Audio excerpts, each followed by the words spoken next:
नमस्कार, मैं आकाश त्रिपाठी अंकित एक बार पुनः आप सभी का आपके अपने यूट्यूब चैनल विवेकानंद क्लासेस में हार्दिक अभिनंदन व स्वागत करता हूं। एक लंबे अंतराल के बाद आपके लिए हम मच्छरों के बारे में एक महत्वपूर्ण वीडियो लेकर आए हैं। आइए प्रारंभ करते हैं। मच्छरों के बारे में रोचक तथ्य। आपको जानकर यह हैरानी होगी कि मच्छरों के दांत नहीं होते हैं। मच्छरों के पास एक लंबी पतली ट्यूबुलर मुंह की संरचना होती है, जिसे आमतौर पे हम सूंड कहते हैं। और सूंड में कई पतली संरचनाएं होती हैं, जिन्हें मैक्सिला कहा जाता है, क्योंकि मच्छर जो होते हैं वो कीट होते हैं, जिसके कारण मैक्सिला एक संरचना होती है कीटों में, जिसका प्रयोग ये काटने के लिए करते हैं। तो मैक्सिला के जो किनारे होते हैं वो दांतेदार होते हैं, इसलिए वे आवश्यकता से ज़्यादा जब बढ़ जाते हैं तो वो दांत जैसे दिखते हैं। तो यहाँ पर आपको याद रखना है कि मच्छरों में कोई दांत नहीं पाया जाता है, मैक्सिला होते हैं। लेकिन फिर भी अगर आप दांत के हिसाब से याद करेंगे तो आपको याद रखना है कि मच्छरों में 47 दांत होते हैं। ये आपको याद रखना है। अगला आपको भी ध्यान रखना है कि कौन से मच्छर काटते हैं। तो इस बारे में आपको ये ध्यान रखना है कि केवल मादा मच्छर ही हमें काटती हैं। और मच्छर हमें क्यों काटते हैं, इसके पीछे एक बहुत बड़ा लॉजिक है। आपको ध्यान रखना है कि जो मच्छर अपना प्रजनन करने के लिए, अपना वंश वृद्धि करने के लिए अंडे देते हैं, तो अंडे देने के लिए जिस प्रोटीन की आवश्यकता होती है, वह प्रोटीन केवल हमारे ब्लड में होती है। मच्छर उस प्रोटीन को प्राप्त करने के लिए हमें काटते हैं। तो केवल मादा मच्छर ही हमें काटती है, और उस प्रोटीन को प्राप्त करने के लिए, अंडों का विकास करने के लिए मच्छर हमें काटते हैं। आगे बढ़ते हैं। आपको ये भी ध्यान रखना है कि मच्छरों की लगभग 3500 से अधिक प्रजातियां हैं, जो कि इस ग्रह पर इंसानों से ज़्यादा प्रजातियां हैं। आप कह सकते हैं ऐसा। मच्छरों की 3500 से ज़्यादा प्रजातियां हैं, जो आपका खून चूसने के लिए प्रतिदिन परमानेंट तैयार रहती हैं।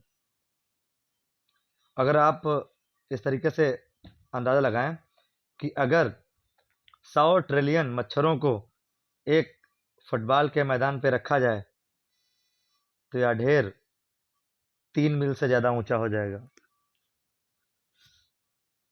तो ये भी एक बहुत रोचक तथ्य है मच्छरों के बारे में। आगे बढ़ते हैं। जो जीवन काल है, मच्छरों के जीवन काल के बारे में जानते हैं। मच्छरों का जो जीवन काल होता है वह 2 महीने से कम का होता है, और मच्छर पृथ्वी पर सबसे खतरनाक जीवों में से आते हैं। और संभोग करने के बाद में एक नर मच्छर आमतौर पे 3 से 5 दिन तक जीवित रहता है, और जो मादा है वो 2 महीने तक लगभग जीवित रहती है। इसी समय के दौरान यह 3 हफ्ते तक अंडे देने का कार्य करती है। तो आपको ध्यान रखना है कि मच्छरों का जो औसत जीवन चक्र होता है वो सामान्यतः 2 महीने का होता है। आगे बढ़ेंगे। और अगला महत्वपूर्ण तथ्य है मच्छरों के बारे में कि मच्छर एक बार में 300 तक अंडे देते हैं। और ये जो अंडे हैं मच्छर सामान्यतः रात को देते हैं,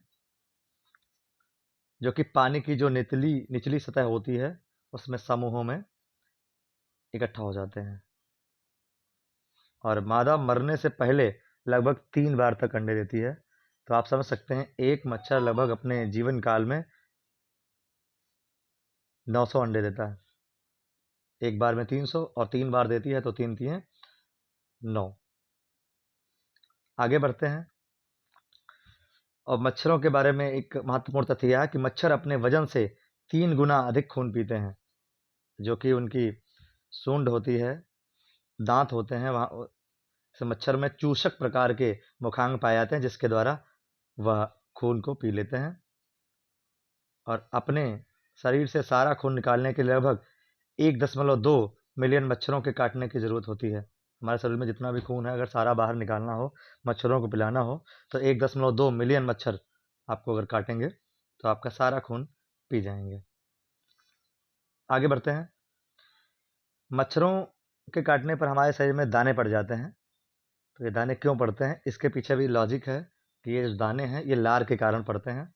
जब कोई मच्छर आपको काटता है और आपके खून को चूसता है, तो मच्छर की जो लार है वो आपके शरीर में रह जाती है, जहाँ पे काटा है वहाँ पे रह जाती है।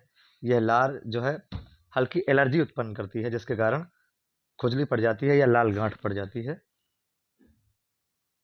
और मैंने बताया भी है आपको कि केवल हमें मादा मच्छर ही काटती है। और क्यों काटती है, क्योंकि अंडे देने के लिए जिस प्रोटीन की आवश्यकता होती है वो हमारे खून में होती है। अब आपको ध्यान रखना है, मच्छरों से हमें विशेष रूप से बचना है। कैसे बचेंगे आपको पता है, मच्छरदानी का प्रयोग करेंगे, ऑल आउट लगाएंगे, बॉडी लोशन का यूज कर सकते हैं आप। मच्छरों के द्वारा कई सारे रोग फैलते हैं, तो यहाँ पे कुछ सामान्य रोग वाहकों के नाम दिए गए हैं। जैसे एनाफ्लीज मच्छर है जो कि मलेरिया उत्पन्न करती है, और मादा एडीज जो है वो डेंगू और चिकनगुनिया फीवर है वो उत्पन्न करती है। इसी तरीके से क्यूलेक्स मच्छर जो है, मादा क्यूलेक्स है, वो फाइलियासिस रोग उत्पन्न करती है। बाकी आपकी मक्खियाँ हैं जैसे सी फ्लाई, वो स्लीपिंग सिकनेस, सेंट फ्लाई जो है काला जार, और हाउस फ्लाई जो आपकी घरेलू मक्खी है, वह टाइफाइड हैजा पेचिस जैसी बीमारियाँ, और जो पिस्सू है रेड फ्लाई, वो आपका प्लेग नामक बीमारी उत्पन्न करती है। आगे बढ़ेंगे वीडियो में। कुछ इंपॉर्टेंट फैक्ट हैं यहाँ पे मच्छर के बारे में। पूरा निचोड़ है कि केवल मादा मच्छर ही मनुष्य को काटते हैं, और नर मच्छर जो होता है वो शाकाहारी होता है। और मादा मच्छर को अपने अंडे देने के लिए जिस प्रोटीन की आवश्यकता होती है वह मनुष्य के खून में पाई जाती है। और मनुष्य के गर्मी, पसीना और उसके सांस से की ओर जो है मच्छर आते हैं। जो मनुष्य के शरीर से निकलने वाली गर्मी है, पसीना है, उसकी महक मच्छरों को बहुत आती है, जिससे वो आकर्षित होते हैं। और एडीज मच्छर केवल दिन के समय काटता है, जबकि क्यूलेक्स शाम को, सूर्यास्त के समय, तथा एनाफ्लीज देर शाम से वह सुबह के समय आपको काटती है। इसलिए मच्छरों पर आपको नियंत्रण करना है। मलेरिया, डेंगू, चिकनगुनिया, मस्तिष्क ज्वर जैसे बीमारियों से आपको बचना है। स्वस्थ रहें, निरोगी रहें। और अगर आपको यह वीडियो आपकी परीक्षा के लिए उपयोगी लगा है तो कमेंट करके ज़रूर बताएं। वीडियो को लाइक करना ना भूलें। अगर आप इस हमारे यूट्यूब चैनल पर नए हैं तो कृपया चैनल को सब्सक्राइब जरूर करें, और नोटिफिकेशन पाने के लिए बेल आइकन जरूर दबाएं। उससे व्हाट्सएप पे जुड़ने के लिए स्क्रीन पर दिए हुए नंबर 9621727242 पर जुड़ें। वीडियो देखने के लिए बहुत बहुत धन्यवाद। फिर मिलेंगे महत्वपूर्ण जानकारी के साथ। तब तक आप अपना ख्याल रखें। धन्यवाद।